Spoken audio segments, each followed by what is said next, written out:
Bonsoir Nathalie Goulet. Bonsoir. Soyez la bienvenue, vous êtes sénatrice UDI de l'Orne, ex-présidente de la commission d'enquête parlementaire sur les moyens de lutte contre les réseaux djihadistes. Et avec nous également Sarah Lou Cohen, chef du service police-justice de BFM TV. Sarah Lou, ça y est, là on commence quand même à bien comprendre ce qui s'est joué, notamment lors de cette prise d'otage au Super U de Carcassonne. Oui, c'était un peu le climax de ces attaques. Il est arrivé un peu après 11h15. Il est arrivé arme à la main avec une arme de poing et un couteau et il a crié d'entrée de jeu Allahu Akbar, se revendiquant comme un soldat de l'État islamique et demandant la libération de ses frères, notamment de Salah Abdeslam. Et il a d'entrée de jeu tué 2 personnes, un employé, le boucher du magasin, et une cliente. Et puis ensuite, des otages ont cherché à fuir, ont réussi pour certains d'entre eux à sortir et à prévenir les gendarmes qui sont arrivés très vite sur les lieux et ont entamé assez rapidement une négociation avec l'assaillant. Et c'est comme ça qu'ils ont obtenu la libération de tous les otages contre la présence de l'un d'entre eux, ce lieutenant-colonel de 44 ans, qui a accepté donc de se substituer aux otages. S'en est suivi donc un huis clos assez long. Et pendant ce huis clos, cet homme a décidé de sortir subitement pour menacer les forces de l'ordre, disant qu'il était prêt à tout faire sauter s'il y avait une intervention. Puis il est rentré à nouveau dans le magasin. Et là, cette fois-ci, il a tiré sur le lieutenant-colonel, des coups de feu entendus par les gendarmes à l'extérieur grâce au téléphone portable que ce gendarme avait laissé allumé. Et donc, ils ont décidé de donner l'assaut un peu après 14h30. Le GIGN est intervenu, a abattu le terroriste et s'est rendu compte que l'un des leurs, le gendarme, avait été sacrifié, avait été très grièvement blessé par balle au thorax et au cou. Donc, épilogue de cette prise d'otage. Il y avait une 50aine de personnes quand même à l'intérieur de ce magasin. Est-ce qu'il y a un fil conducteur, Sarah Lou, à ces 3 attaques consécutives, celle dans le supermarché étant la dernière des 3 ? La prise d'otage est une stratégie fréquemment utilisée par les djihadistes. On se souvient forcément, et on a en tête la trajectoire d'Amedi Koulibaly, qui a effectivement d'abord pris pour cible une policière avant de se retrancher dans cette hypercachère. Donc on imagine qu'il a pu s'inspirer de ce type de scénario. En tout cas, les cibles, elles semblent assez bien identifiées. Il y a donc le braquage de cet automobiliste, puis les militaires qu'il cherchait d'abord à cibler, puisqu'il s'arrête d'abord devant cette caserne de militaires avant d'aller devant celle des CRS et de prendre pour cible donc des policiers qui n'étaient pas en uniforme mais qui faisaient la fouine et donc de blesser l'un d'entre eux. Un scénario qui se reproduit inexorablement, c'est votre sentiment, Nathalie Goulet, ce soir ? Inexorablement, je crois que le terme est peut-être un peu fort, mais c'est vrai que c'est un scénario qu'on a connu et que Mme Cohen vient de rappeler. Ça y ressemble effectivement, oui. Qu'est-ce que l'on peut faire d'une certaine manière ? On va aborder dans quelques instants le profil de cet individu. Mais est-ce que vous, l'ex-présidente de la commission d'enquête parlementaire sur les moyens de lutte contre les réseaux djihadistes, alors que cet homme s'est revendiqué de Daesh, on ne connaît pas exactement le lien ou pas avec cette organisation terroriste, mais que faut-il pour que ça ne se reproduise pas ? Quand ça arrive dans l'Aude, on se dit mais pourquoi Carcassonne ? Et en réalité, ça peut arriver partout. Pourquoi Saint-Étienne du Rouvray avec le père Hamel ? Pourquoi ce CRS sur les Champs-Élysées le 21 avril dernier ? Pourquoi ? Donc, si vous voulez, d'abord, cette commission d'enquête a été constituée 6 mois avant Charlie, après la lecture du bouquin de David Thompson sur les djihadistes français, où on s'est posé la question de savoir si on avait les outils. Manifestement, on les avait pas. Donc, Charlie est arrivé alors qu'on travaillait déjà sur cette commission d'enquête, et les progrès depuis 3 ans ont été extrêmement sensibles en termes d'organisation, en termes de personnel, en termes de renseignement, en termes de moyens pour nos forces de sécurité qui sont, comme vous le savez, exténuées. En termes de prévention, un peu moins, peut-être ? En termes de prévention, on gère l'ex-post. Parce que si vous avez une crise, on vote une loi, on prend des mesures, et puis les choses se calment, donc le système s'apaise, et puis de nouveau, on a un attentat, et évidemment, les dispositifs sont réactivés de plus belle, et puis on a ce mouvement un peu sinusoïdal. En même temps, il y a des progrès énormes qui ont été faits en matière de renseignement, de coopération. Mais on ne peut pas mettre une personne derrière chaque fichier S, c'est impossible. Le procureur de Paris, François Molins, qui est en charge des dossiers terroristes, est arrivé à Carcassonne dans l'après-midi. Il a tenu une conférence de presse en début de soirée, notamment concernant le profil du terroriste, ce Français de 25 ans, né au Maroc. L'auteur est un habitant de Carcassonne, Radouane L, né le 11 avril 1992 au Maroc, fiché S depuis 2014. Il est connu de la justice pour des faits de droit commun. Il a en effet été condamné par le tribunal correctionnel de Carcassonne le 29 mai 2011 à une peine de 1 mois d'emprisonnement avec sursis pour une infraction de port d'armes prohibée. Et il a été à nouveau condamné le 6 mars 2015 pour usage de stupéfiants et refus d'obtempérer à une peine d'1 mois d'emprisonnement, peine d'emprisonnement qui a été exécutée effectivement en août 2016 à la maison d'arrêt de Carcassonne.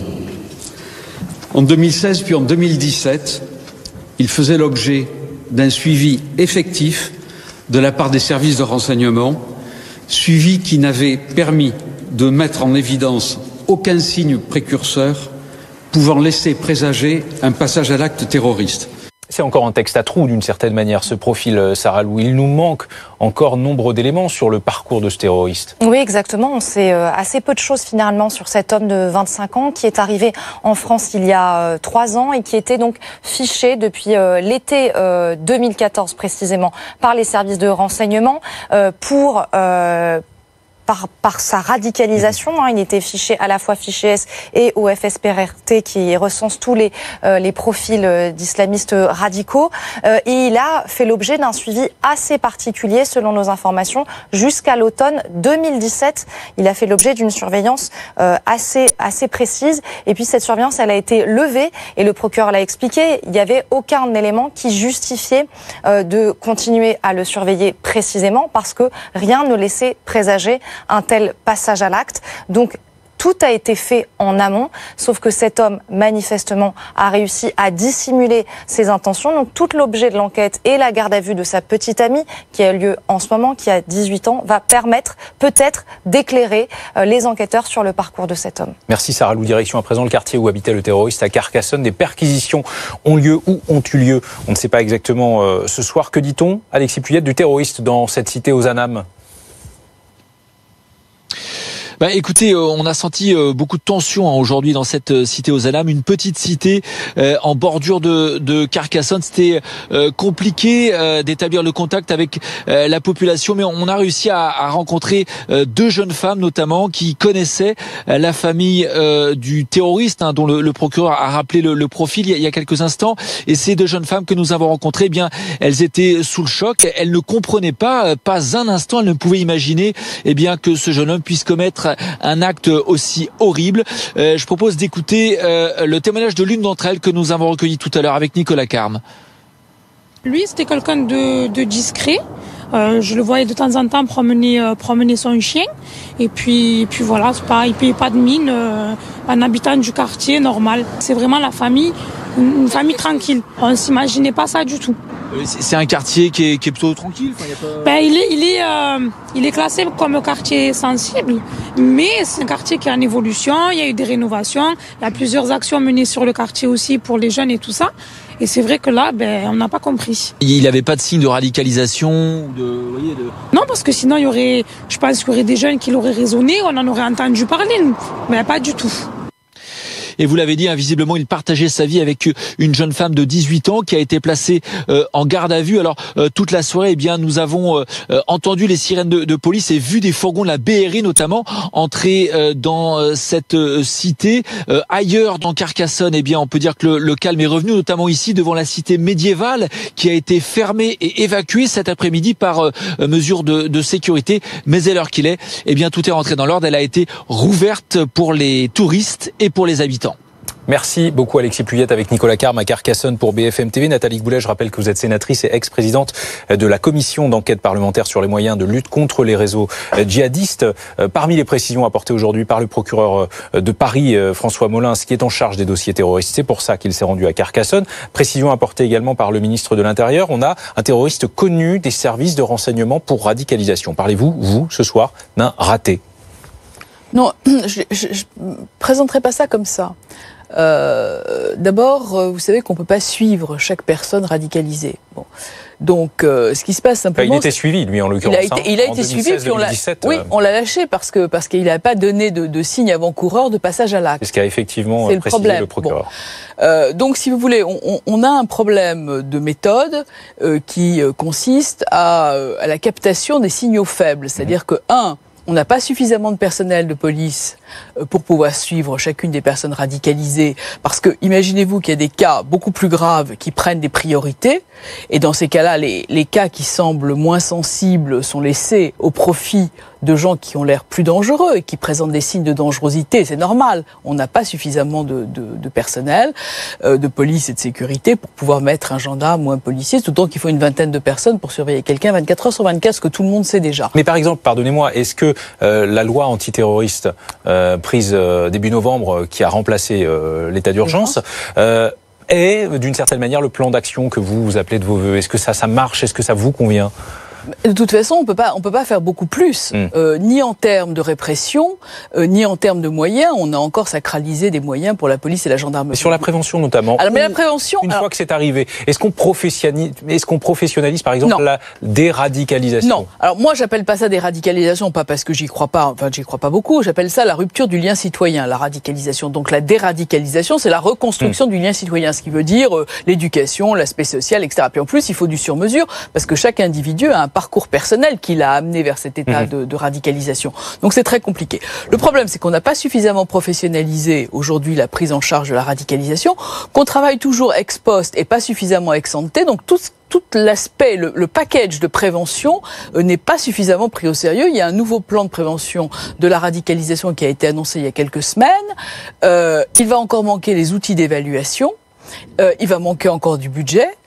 Et à mon avis, la méthode n'est pas encore suffisamment élaborée. Votre collègue eurodéputé Arnaud Danjean a posté le message suivant. Aujourd'hui, sur Twitter, il est spécialiste du renseignement. L'attaque terroriste dans l'Aude montre, s'il en était besoin, que la menace n'est pas concentrée sur quelques métropoles, mais peut se manifester partout, d'où l'importance du maillage territorial en capacité de renseignement et d'intervention, gendarmerie et SRT en première ligne. Oui, ça je suis d'accord, parce que là, c'est comme Saint-Étienne-du-Rouvray dont on parlait tout à l'heure. On est dans le terrorisme des mille entailles. On va avoir un terrorisme de proximité, quasiment de voisinage, vous voyez. Bon, ce qui est évidemment beaucoup plus dangereux et ce qui est aussi beaucoup plus anxiogène pour la population. C'est exactement ce que cherchent les terroristes. C'est une menace sournoise. C'est une menace uniforme partout dans le pays. Je vous dis, enfin, Saint-Étienne-du-Rouvray, c'était complètement inexplicable. Enfin, comment les gens sont arrivés à Saint-Étienne-du-Rouvray, vous voyez, c'était quand même bon. Et là, c'est pareil, c'est le même état d'esprit.